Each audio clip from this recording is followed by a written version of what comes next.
Alléluia.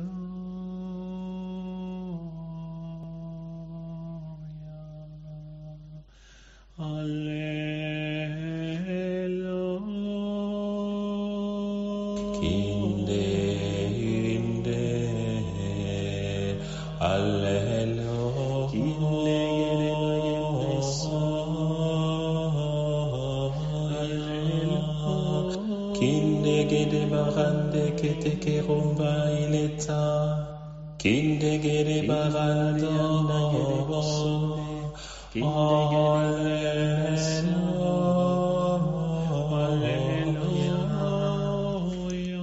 Kinde indere rande ileya. Kinde gere bayenda gada so. Kinde ille.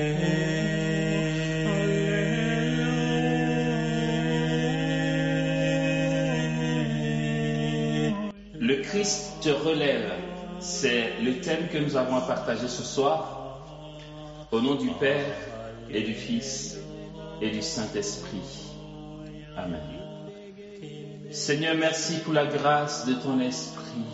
Merci de ce que tu nous as donné sans retenue et dans l'abondance de ton cœur, la puissance du Saint-Esprit qui est l'amour entre toi et le Fils. Père, merci de nous aider et de nous associer à ta gloire. Sois béni particulièrement pour ce moment. Jésus, de tout mon être, je te rends grâce pour chacun d'entre nous, pour chacun et chacune de mes frères et sœurs présents pour ce moment. En toi, nous sommes un. En toi, nous sommes en communion. En toi, nous partageons la même foi et nous attendons de toi la sainteté et la vision béatifique. Père, merci pour ton amour et merci pour ta tendresse. Merci pour ta bénédiction. Merci pour ta grâce, Seigneur. Merci de ce que tu prévois pour nous des bénédictions hors pair, des bénédictions inattendues, des bénédictions qui ne peuvent monter à l'esprit de l'homme. Parce que tu es abondant, parce que tu es tendresse et tu es bonté, parce que tu es beau et éternel, tu es jaillissant, tu as la majesté. Seigneur, toutes tes œuvres te célèbrent et dans le ciel, les esprits bienheureux te célèbrent. Nous nous joignons à leur célébration, à leur adoration, à leur amour. Nous nous joignons à leur louange pour te dire ce soir notre reconnaissance et notre amour.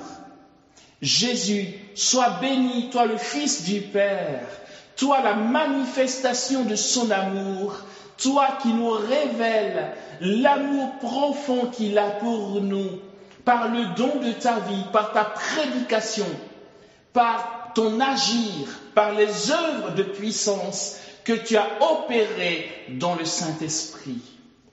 Merci d'être ici, présent au milieu de nous. Merci d'être le maître de ce moment. Merci d'être la parole, le Verbe qui nous enseigne, qui nous attire, qui nous séduit et qui nous pousse à la contemplation de tes mystères de gloire. Jésus, sois béni pour ta parole, celle que tu nous as donnée, qu'elle soit pour nous bénédiction ce soir. Que ta parole, Seigneur, ce soir, nous relève réellement. Qu'elle nous donne la force, le courage, la détermination de marcher d'une manière résolue et dans la radicalité de l'amour vers toi. Seigneur, bénis chacun d'entre nous et que chaque lettre, que chaque mot, chaque syllabe, chaque phrase, chaque ponctuation de cette parole que nous allons entendre nous visite, nous relève, nous redresse, nous établisse, nous affermisse en toi. Merci de faire pleuvoir pour nous la puissance de l'Esprit. Et que ce que nous allons entendre maintenant rejoigne radicalement les besoins les plus profonds de nos êtres, dans notre amour pour toi, dans notre relation avec toi. Seigneur, que ta gloire nous porte, que ta gloire nous emmène dans les profondeurs de ton mystère. Fais-nous te contempler dans les parvis de ton règne. Fais-nous goûter à la bonté de ta nature, de ta divinité donc, de ta plénitude. Merci, infiniment merci, de tout notre être, de toutes nos cellules, de tout ce que nous sommes. Merci, merci pour l'existence, merci pour la vie qui triomphe. Merci pour la gloire à laquelle tu nous appelles. Jésus, Père et Saint-Esprit, merci de tout notre être, de nous avoir appelés à l'existence et de nous permettre d'être là, ici, maintenant, avec toi dans ce moment. Gloire à toi, que ton nom soit béni et puissance à ton nom. Honneur à toi, Seigneur. Le Seigneur nous dit dans sa parole, selon l'évangéliste Matthieu, s'étant embarqué, il traversa et vint dans sa ville. Et voici qu'on lui apportait un paralytique étendu sur un lit. Jésus, voyant leur foi, dit au paralytique, « Aie confiance, mon enfant, tes péchés sont remis. » Et voici que quelques scribes dirent par devers eux, « Celui-là blasphème. » Et Jésus, connaissant leurs sentiments, dit, « Pourquoi ces mauvais sentiments dans vos cœurs? Quel est donc le plus facile, de dire « Tes péchés sont remis » ou de dire « Lève-toi et marche ». Eh bien, pour que vous sachiez que le Fils de l'homme a le pouvoir sur la terre de remettre les péchés, lève-toi, dit-il alors au paralytique, prends ton lit et va-t'en chez toi. Et se levant, il s'en allait chez lui. À cette vue, les foules furent saisies de crainte et glorifièrent Dieu d'avoir donné un tel pouvoir aux hommes. Alléluia. Waouh.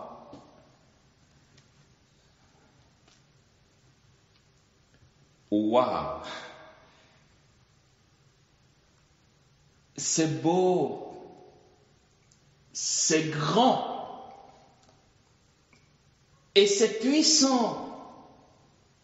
C'est juste le strict nécessaire pour notre survie, pour notre éternité. C'est juste l'essentiel à savoir, car Dieu a donné à l'homme un tel pouvoir. C'est beau l'amour du Père. C'est beau l'amour dont il nous a aimés. C'est beau la plénitude qu'il nous donne de vivre, de constater, de connaître, d'apprécier. Il a donné un tel pouvoir aux hommes. Nous sommes ici face à un mystère grandiose, un mystère énorme, un mystère d'amour énorme, car le peuple glorifiait Dieu d'avoir donné un tel pouvoir aux hommes. Ils ont vu en Jésus de Nazareth un homme. À juste titre, ils n'avaient pas tort de voir en Jésus de Nazareth un homme, car il est le Verbe qui s'est fait chair, d'après ce que nous dit l'évangéliste Jean.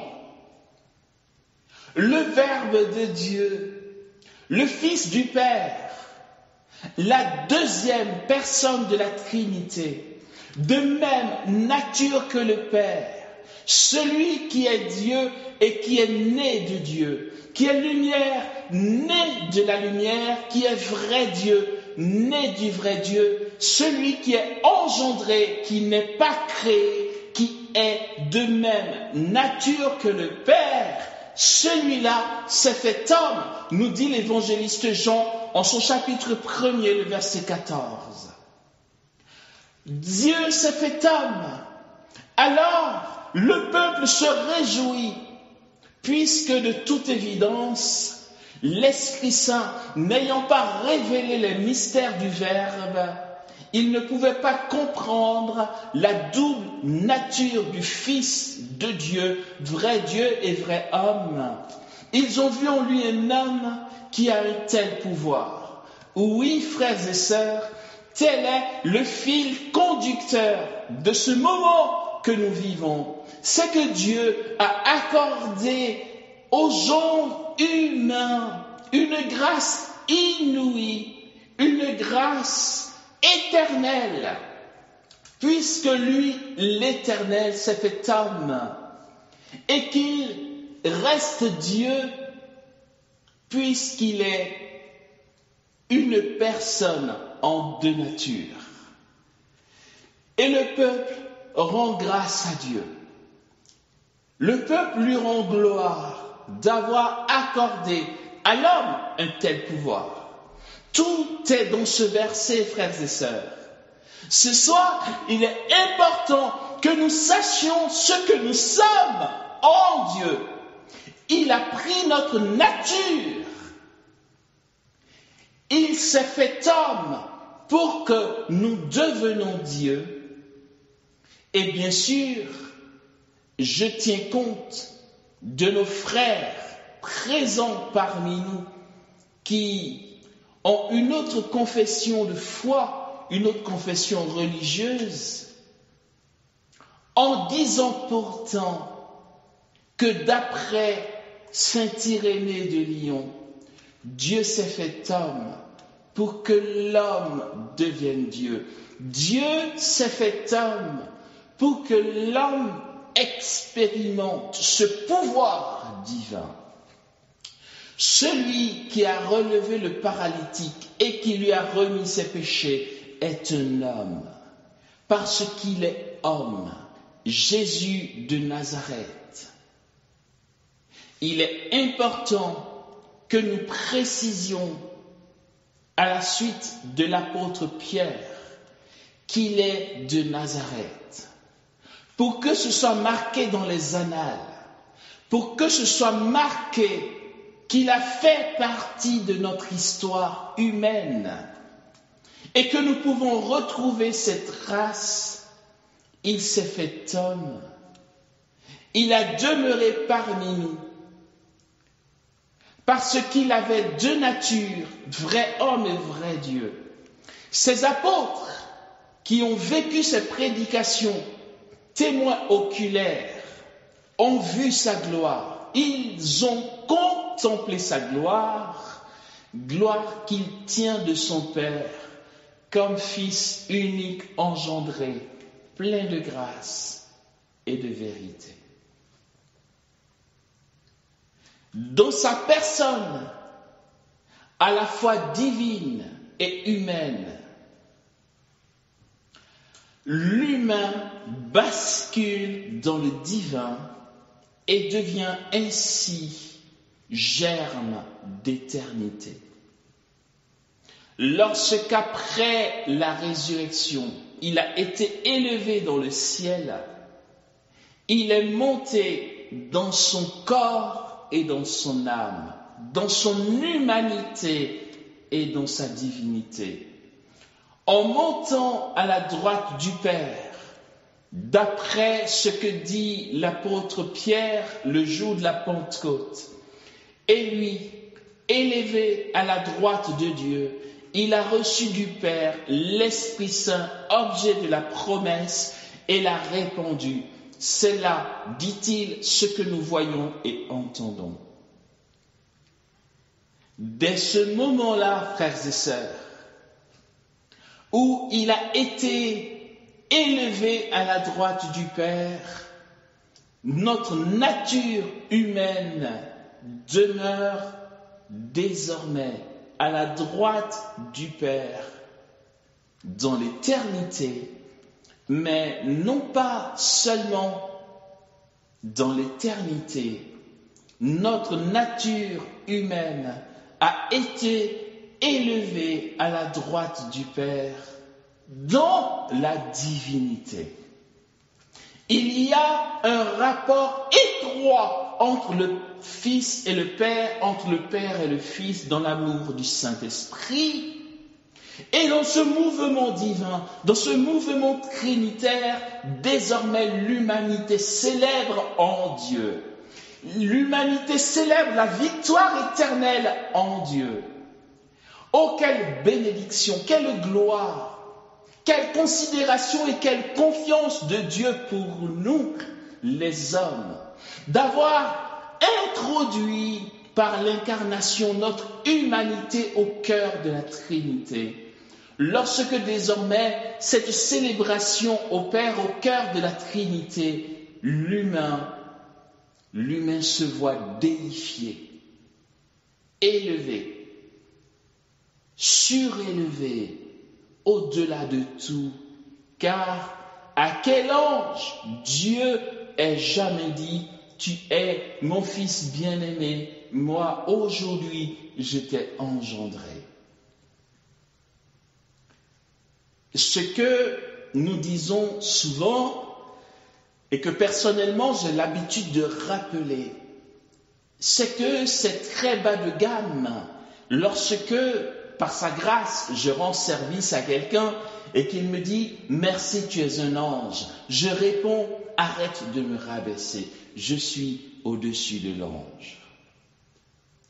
Parce que ce à quoi Dieu m'appelle est un état de déification.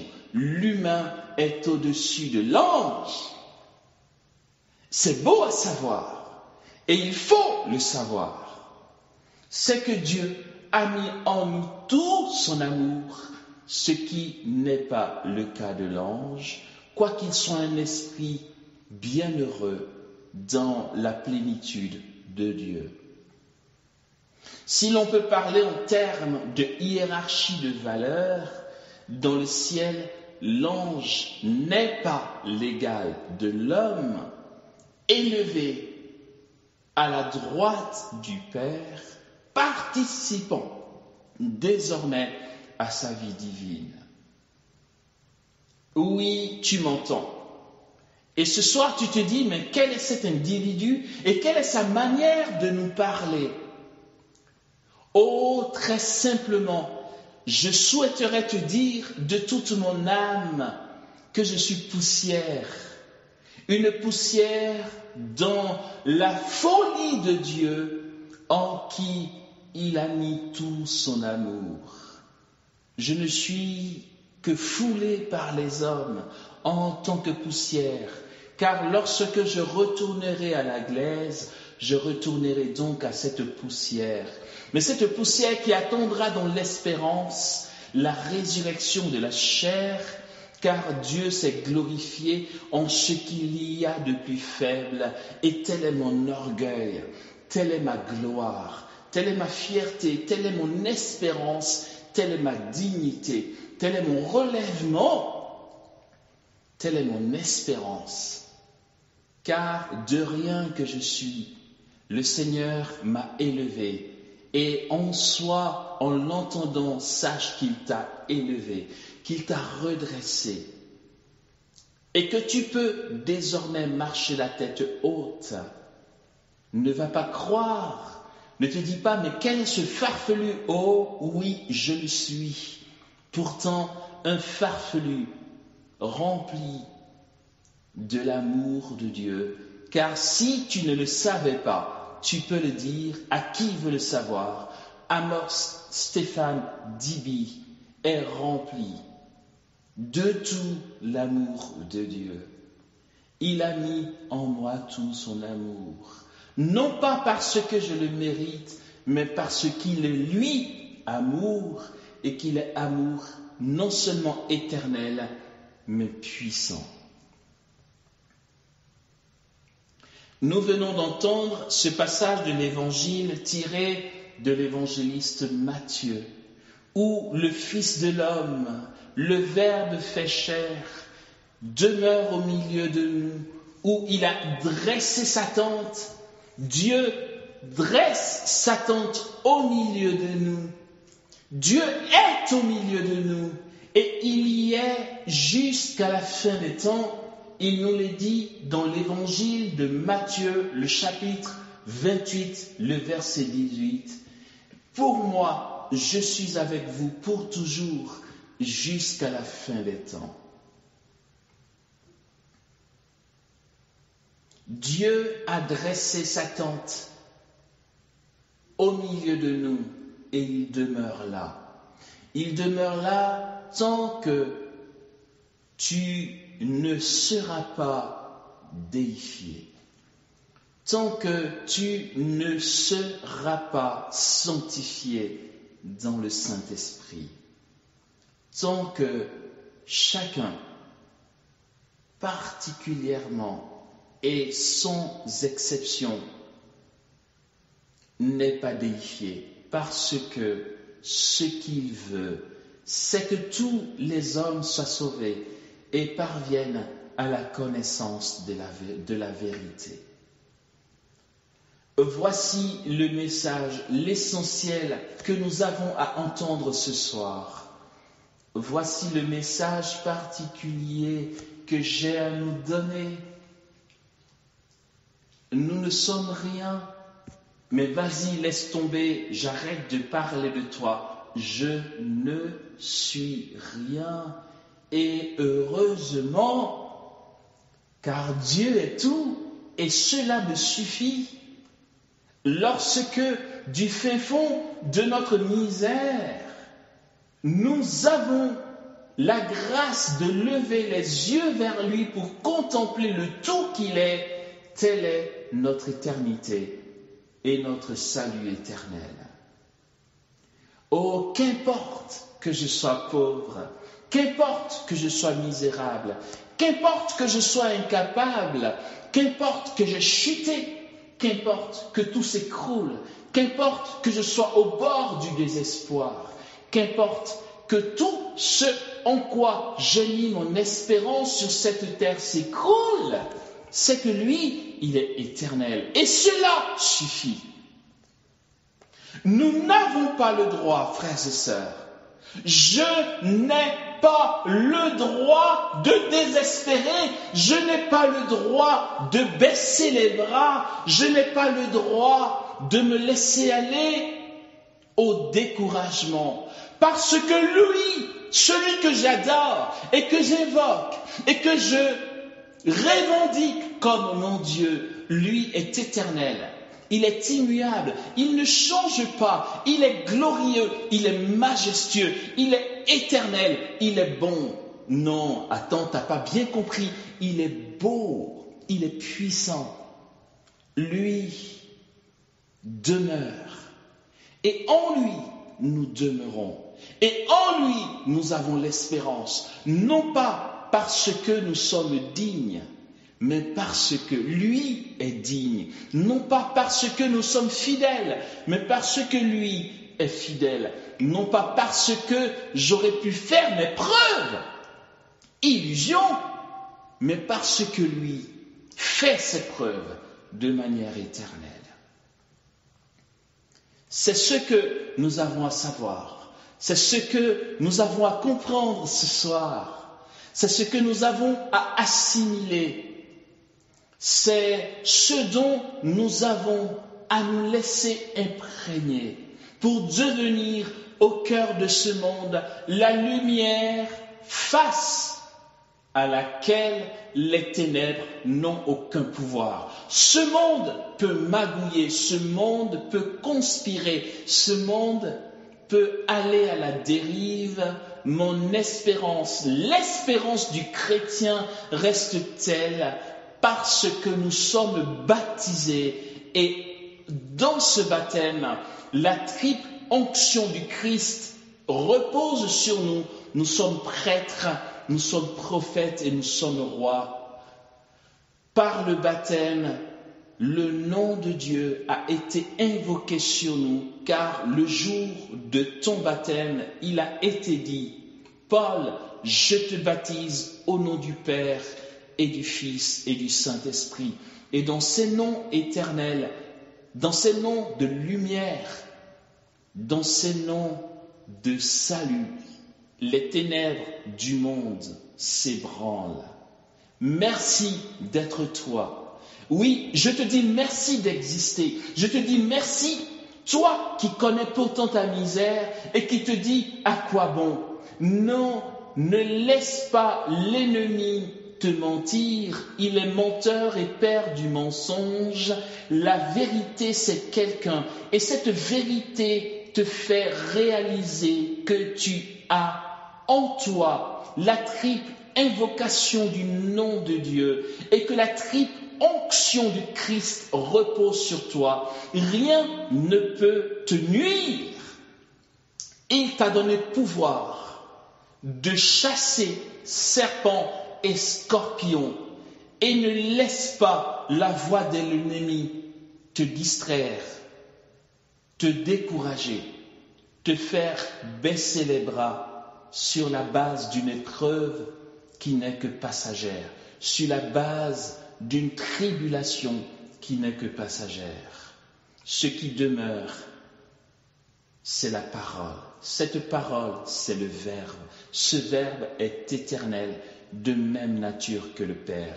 Ce qui demeure, c'est l'héritage spirituel que tu as reçu et dans lequel il te faut demeurer. Oui, tu vois, tu te rends compte que tu t'es trompé. Tu te rends compte que tu as trop souvent regardé à ta pauvre personne. Jésus n'attend pas que tu fasses tes preuves. Il le sait que tu ne peux rien sans lui. La parole de Dieu est claire. Demeurez en moi, car hors de moi, vous ne pouvez rien faire. Il le sait que tu ne peux rien faire. Tu as peut-être trop souvent cru qu'il attendait que tu fasses tes preuves, qu'il attendait que tu l'impressionnes. Il n'a pas besoin que tu l'impressionnes. Non. Ce qu'il attend de toi, c'est ton oui, Jésus. Je t'ouvre les portes de mon cœur. J'ai compris que je ne peux pas. Et maintenant, je réalise que toi seul peux en moi. Ainsi, nous rejoignons la parole de l'apôtre qui dira « Je puis tout en celui qui me rend fort, en celui qui me fortifie » selon les traductions.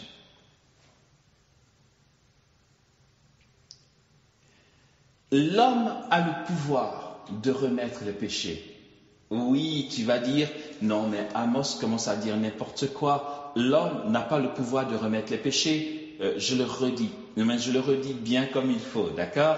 L'homme a le pouvoir de remettre les péchés, car celui qui a le pouvoir sur la terre de remettre les péchés est vrai Dieu et il est vrai homme. Il dit ceci, eh bien, pour que vous sachiez que le Fils de l'homme a le pouvoir sur la terre de remettre les péchés. Lève-toi, dit-il alors au paralytique, prends ton lit et va-t'en chez toi. Et se levant, il s'en allait chez lui. À cette vue, les foules furent saisies de crainte et glorifièrent Dieu d'avoir donné un tel pouvoir aux hommes.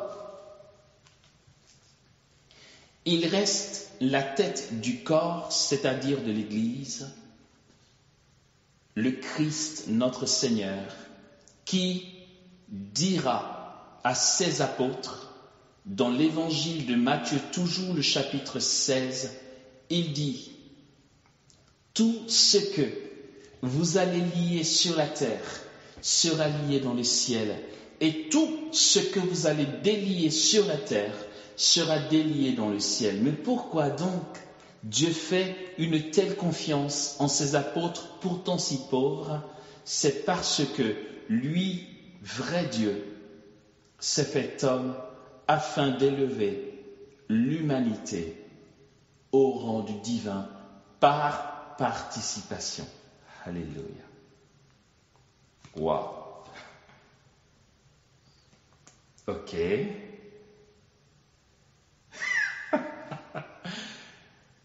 Vous savez quoi?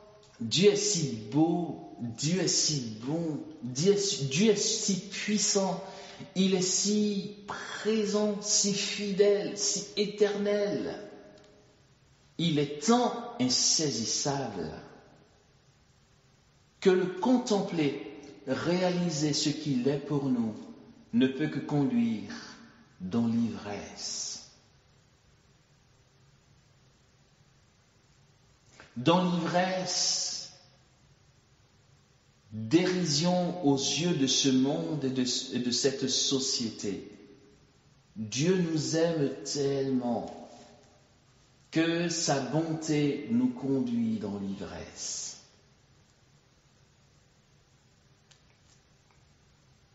Le Christ te relève dans ton humanité. Il te relève dans ton rien. Il te relève, fils d'Adam.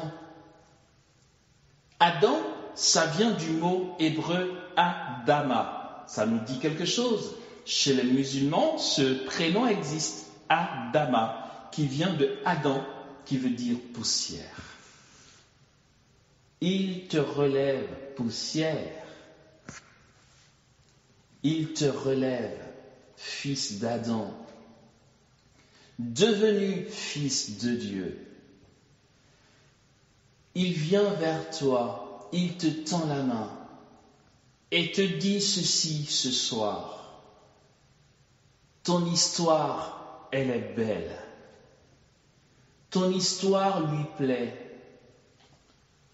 Il veut faire de toi le saint qui le glorifie. Pourtant, il n'y a pas deux histoires de saints qui se ressemblent. Tu as ton histoire. Que la puissance de l'Esprit Saint brise dans nos cœurs aujourd'hui toute forme de comparaison qui nous fait croire que nous sommes les derniers des aimés de Dieu et que Dieu a cessé de nous aimer sur la base de notre rien, de nos incapacités, de nos pauvretés. Ce soir, que l'Esprit Saint nous révèle que dans ta puanteur la plus immonde, le Seigneur s'est abaissé. Il a mordu la poussière lorsqu'il est tombé sous le poids de la croix. Ne va pas croire, la puissance de Dieu était capable de donner au Christ de porter sa croix sans aucune chute jusqu'au Golgotha. Et pourtant, la souveraineté divine a permis que le Verbe, dans sa passion, connaisse 3 chutes dans la faiblesse, sous le poids de la croix, pour que tu réalises qu'il t'a rejoint dans ce que tu juges être trop sombre et trop noir pour ta vie.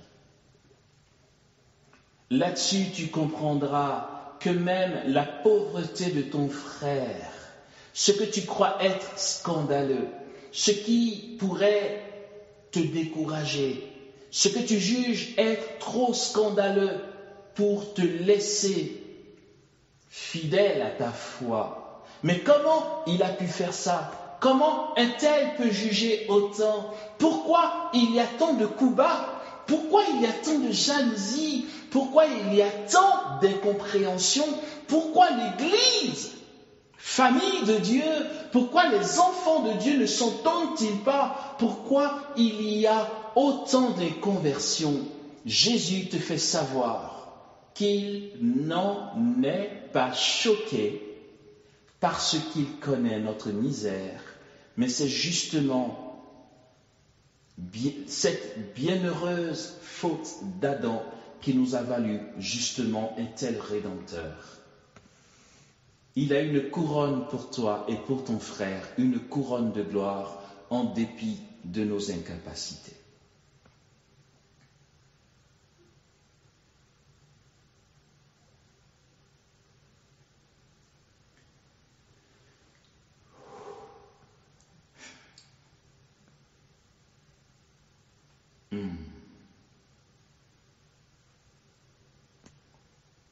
Waouh, c'est bon ça. Ok. Pardon, je suis désolé.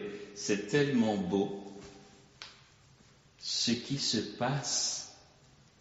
En fait,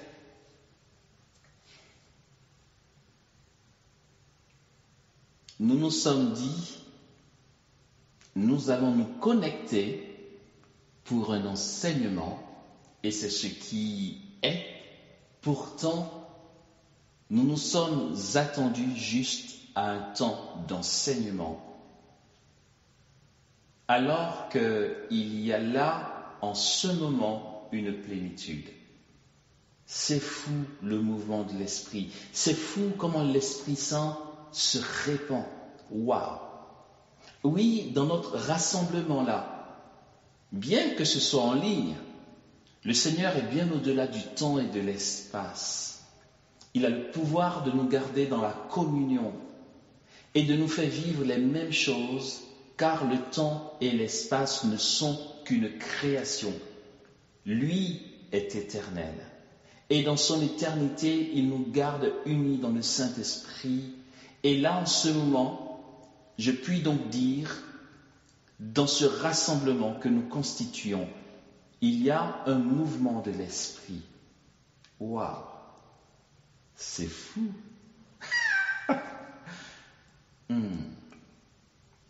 Ok, d'accord. Alors juste à titre d'information, ok, c'est juste voilà une petite parenthèse là, parce que c'est si beau qu'il faut que nous le réalisions. Il s'opère en ce moment, à cet instant précis, une effusion du Saint-Esprit. Là, l'Esprit Saint souffle. Vous voyez, en fait, comme il est dit dans le livre de la Genèse, un souffle de Dieu s'émouvait au-dessus des eaux. Voici ce qui se passe en ce moment. Le souffle de Dieu s'émeut au milieu de nous. Il visite nos âmes, nos cœurs, nos vies, nos histoires. Il y a une vraie effusion de l'Esprit Saint en ce moment. N'ayons pas peur. Laissons-le passer. Laissons-le agir. Laissons-le souffler. Il est souffle. Il est Ruach Adonai. Et il nous accorde en ce moment, il nous accorde le moment du Kairos. Il nous donne le Kairos, ce moment de son passage. Laisse-toi visiter. Plusieurs en ce moment connaissent des palpitations. Tu as ton cœur qui palpite dans ta poitrine, ton cœur bat très fort. N'aie pas peur, tu n'es pas malade.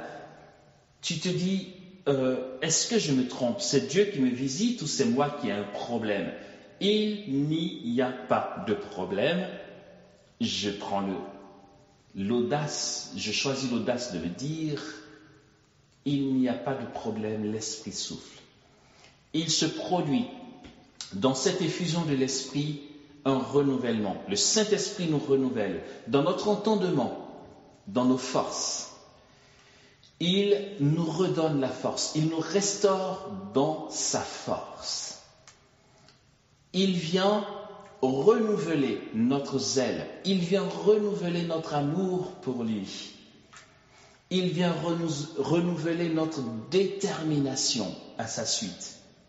Il te dit en ce moment, mon enfant, n'as-tu pas compris que tu comptes pour moi et que tu es pour moi un instrument de choix, un instrument indispensable, un instrument irremplaçable, car si tu n'es pas,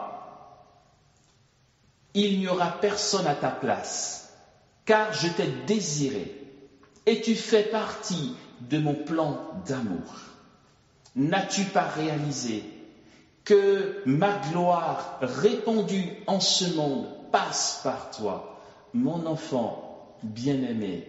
N'as-tu pas compris que tu fais ma joie et que depuis toute éternité je t'ai connu et que depuis toute éternité tu fais ma joie? N'as-tu pas compris que rien ne peut te séparer de mon amour pour toi? N'as-tu pas compris que rien ne peut m'enlever cette joie que j'ai en toi? N'as-tu pas compris que ce monde a besoin de toi et qu'au-delà de tes souffrances personnelles, de tes incompréhensions, de tes difficultés, de tes tentations au découragement, ce monde a besoin de toi. Mon enfant, tes pauvretés, je m'en occupe. Tes misères, je m'en occupe. Tes incapacités, je les assume.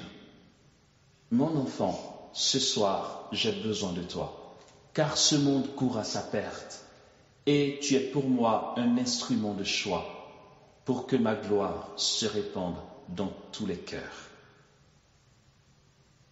Ainsi, en te le disant, il souffle son rouard, son mouvement, sa célébration, sa puissance, ses signes messianiques, la puissance de sa parole, la manifestation de son royaume. Seigneur, merci de le faire. Merci de bénir chacun d'entre nous ici. Merci de nous apporter ta grâce et ta bénédiction. Seigneur, merci de nous relever, de nous donner d'avoir la tête haute en toi, non pas parce que nous sommes capables, mais parce que toi, tu es capable. Merci, en dépit de tout, d'être notre force, notre capacité, notre gloire, notre éternité, notre salut. Merci d'être notre puissance. Merci, Seigneur, d'être notre possibilité. D'accord, Jésus. Ok. Ok. D'accord. Ok. D'accord. Ok.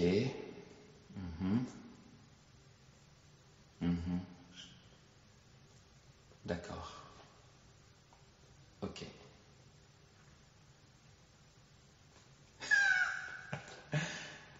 Ok, Jésus. Ok. Très bien. Ok. Wow. Ok. Vous me pardonnerez d'essayer d'être le plus possible à l'écoute de ce que Dieu fait. Ma raison d'être chrétien, c'est d'être à l'écoute de ce que Dieu dit et qu'il fait.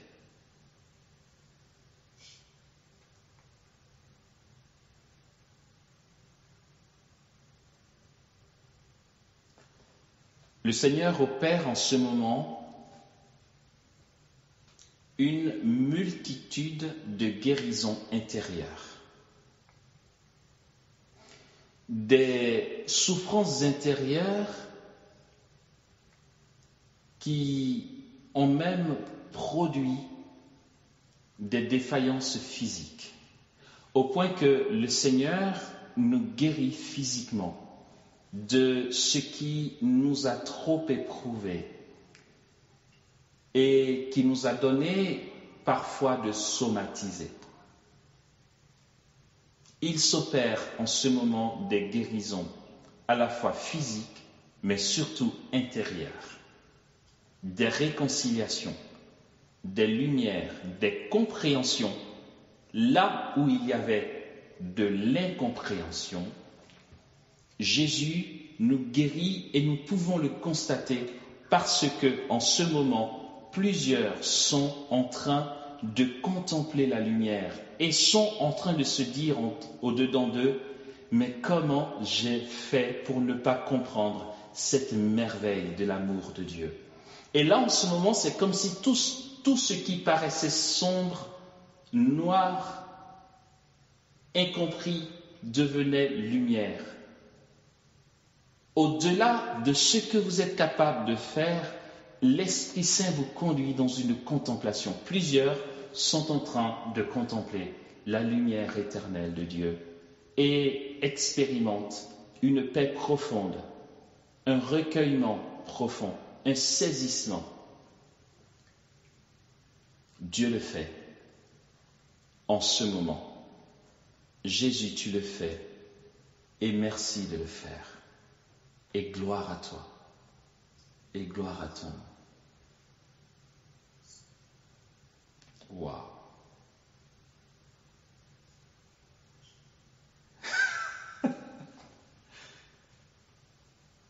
Comme waouh. Ok.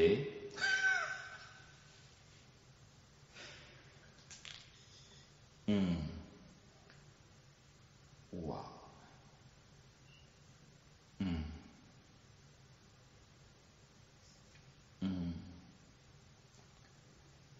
Komba de kante ke soto koronde ke ramba kataka barande. Ok, Jésus. D'accord. D'accord. D'accord. Ok.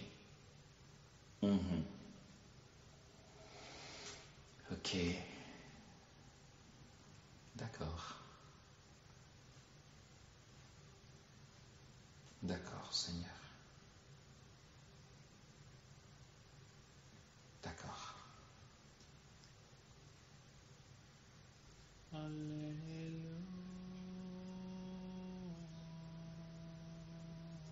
Ok.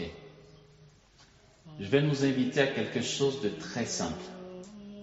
Je vais nous inviter là, silence radio, d'accord? Je vais inviter chacun, dans les 5 minutes qui vont suivre, à contempler Jésus. La grâce est donnée, l'Esprit Saint a fait naître en nous cette capacité à contempler la lumière du Christ. Je vais nous inviter à laisser sa présence et sa parole descendre en nous dans les profondeurs en le contemplant. Contemple ce qui t'est donné. Contemple la splendeur de Jésus, sa blancheur, sa sainteté, sa fidélité, son abondance. Je nous invite à ce temps où je vais me taire. Je nous invite à contempler. Pour que sa grâce achève en nous son petit bonhomme de chemin de relèvement.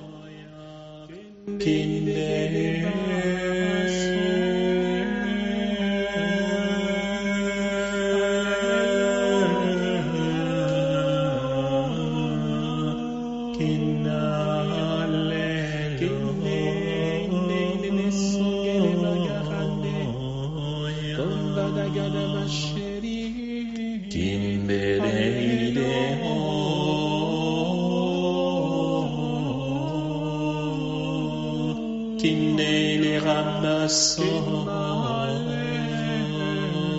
Kinele